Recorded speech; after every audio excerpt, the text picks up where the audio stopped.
Hey, welcome to another episode of Quick Tips for Amazon Sellers with myself, Kevin King. I'm the lead mentor in the Helium 10 Elite Mastermind, which is a training for high-level Amazon sellers that are crushing it out of the park.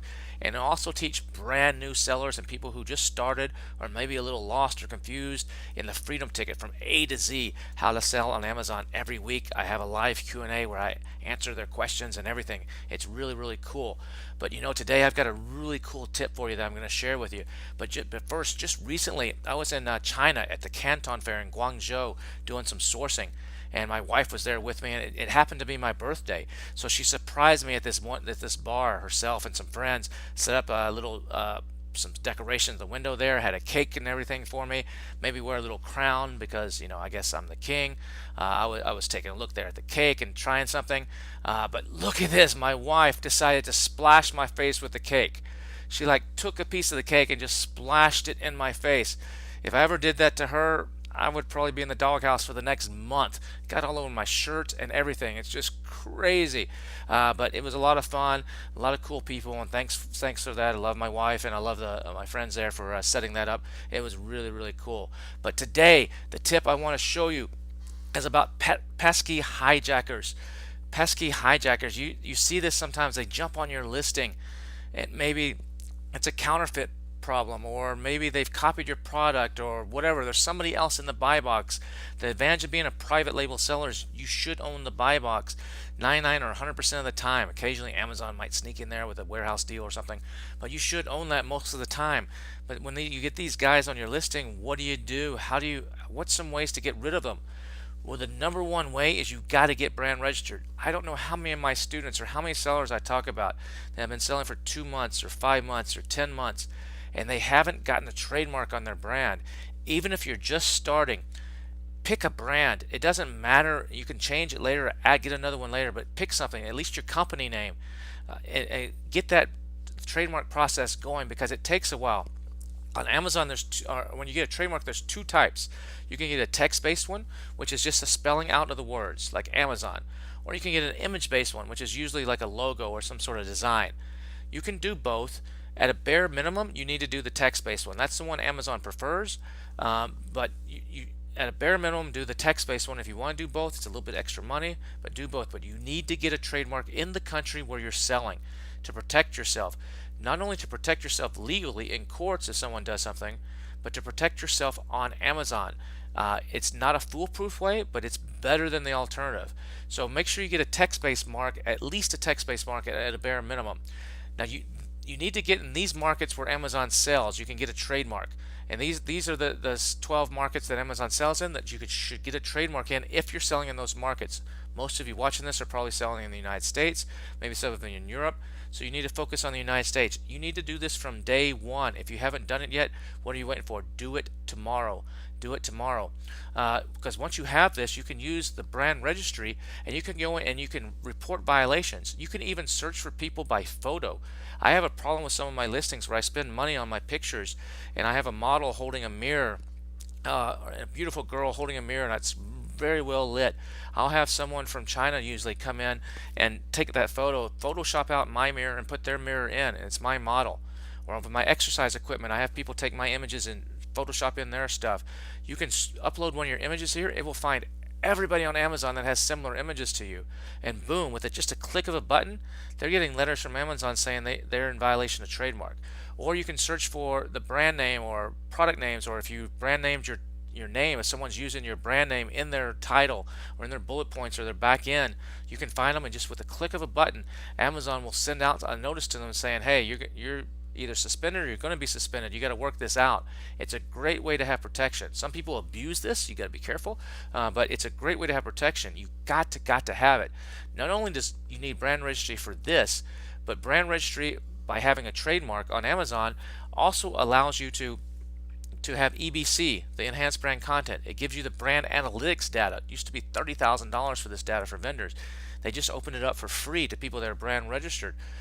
It also gives you the ability to put videos on your listing. It also gives you the ability to run headline ads, little banner ads across. There's so much. You got to do it. If you're not doing it, you're missing the boat. Do it right now. If you want to do it, the problem is it takes like 7 to 10 months in the United States. It's a long process. It's not instant. You can do it yourself at uspto.gov, or you can go to something like Legal Sherpa and do it, or you can use a company like Seller Trademarks to do it. They'll do it for you. The fee is about $275 to $325 depending on your category, plus a few other fees. But sometimes you can do it your own, but you might have a problem. I had a problem in the past where I trademarked on my own. It went through the process, and 3 months later I got a notice when it got published that said someone opposed it. I had already been printing on my product, had my logo on my product. I had to call the manufacturer in China and say, stop the production, we got to change it. Cost me some money. But if you use an attorney, they can usually check a little bit better than you can, and usually ensure that there's no problems. If you want to get one in Europe, it only takes about 2 to 3 months. If you go to euipo.europa.eu, now it's about $1,000. But here's the beautiful thing. If you're selling in the US, you can get one in Europe and use it to register in the US. So if you're already selling in the United States, you can go to Europe, register your trademark, and then use that to get brand registry in the United States. At least then you can start having some protection. You're not going to have full protection. You won't be able to fight in the court of law because you're not registered in the United States, but at least you'll be able to have some of the EBC and some of the other features of it. So it's at least a start if you're in a hurry. But you need to make sure you get it in the markets that you're selling eventually, if you don't do it at the get-go. Or if somebody already has your trademark, or you get denied in the United States or Europe, you can go to Mexico and try to get it. It takes about 2 to 8 months. It's about $1,000 if you go to mextm.com. Now you have to have a registered trademark to get brand registered. You can't just have applied for it. You can't just send it in. You have to have the official number with a little gold seal that you'll get back from the US government or from Europe or wherever you do. It has to be official, so it has to go through the whole process before Amazon check it. And they will check the database over there, and everything has to match dead on. But you've got to get on this.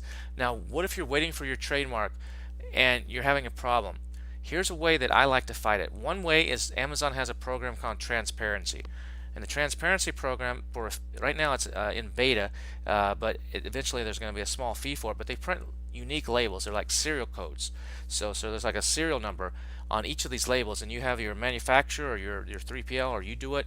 You put one of these stickers on every single box if you're in the transparency program. And if that sticker is not on the box, then Amazon won't take the product. So that's one way to protect yourself. But what if you don't want to do that? There's too much hassle. Here's another kind of ninja way to do it. If you take a look at the picture on the left, that's called a die line. When you're making a packaging box, it's like the flat version of the box. What I like to do is there's areas of the box with the blue lines there that are going to be hidden because they're going to get folded over and glued, and they're going to be out of sight to most people. They're never going to see it. So what I like to do is put something in the hidden area, print on the box, this is the original, or you can take a stamp and just stamp it on there, or put something that's unique only to you. And then when that box is folded up, like in the blue example, it's going to be hidden. And then when someone comes onto your listing as a hijacker or as a counterfeiter and they're selling, order one of yours, order one of theirs, and compare the box. Open up the box, strip it down, and you'll notice that they're different. And you take the pictures of that, submit that to Amazon, and hopefully they'll accept your case and kick the other people off. So I don't know about you, but are you getting excited at what you just learned? If you are, comment below. Let me know what you thought about this quick tip for Amazon sellers. And be sure to check out the other episodes as well. If you want to learn more and you're just starting, or maybe you've already started selling on Amazon, you got a couple products, or you took another course or watched some YouTube videos and you're just lost and confused, go to freedomticket.com. There's a free webinar there. You don't have to buy anything. There's a free webinar there that you can watch. It's over an hour long, and this kind of stuff where I'll walk you through the process of how to find products based on your budget so you never run out of stock, how to find the right keywords. It's not about how many keywords you have, it's about the right keywords to target when you're first launching your product, how to find suppliers and manufacturers that everybody else is missing, plus a whole lot of other stuff. There's like 7 secrets in that webinar that's just jam-packed with information. Some webinars are a bunch of fluff and hype. You're going to learn stuff out of that webinar. Go to freedomticket.com. It's on replay. You can watch it at your convenience anytime you want. If you're already selling it and crushing it on Amazon, doing like $25,000 a month or more, consider joining me in the Helium 10 Elite. This is where we train advanced sellers. It's more advanced topics. It also includes the most highest level Helium 10 software package, like $200 a month, is included for free if you're a Helium 10 Elite member. And we do a training every month for like 2.5 to 3 hours. Go to amzmarketer.com/elite and sign up today and check it out. It's a 30-day money-back guarantee on both of these if you don't like them. The Freedom Ticket or the webinar is free at the Freedom Ticket. But on amzmarketer.com, if you sign up and you don't like it, it's 30 days. You get your money back. No questions asked. No shenanigans, anything. Check it out. And so I want to thank you for watching this, and I'll see you on the next episode. Go out there and crush it.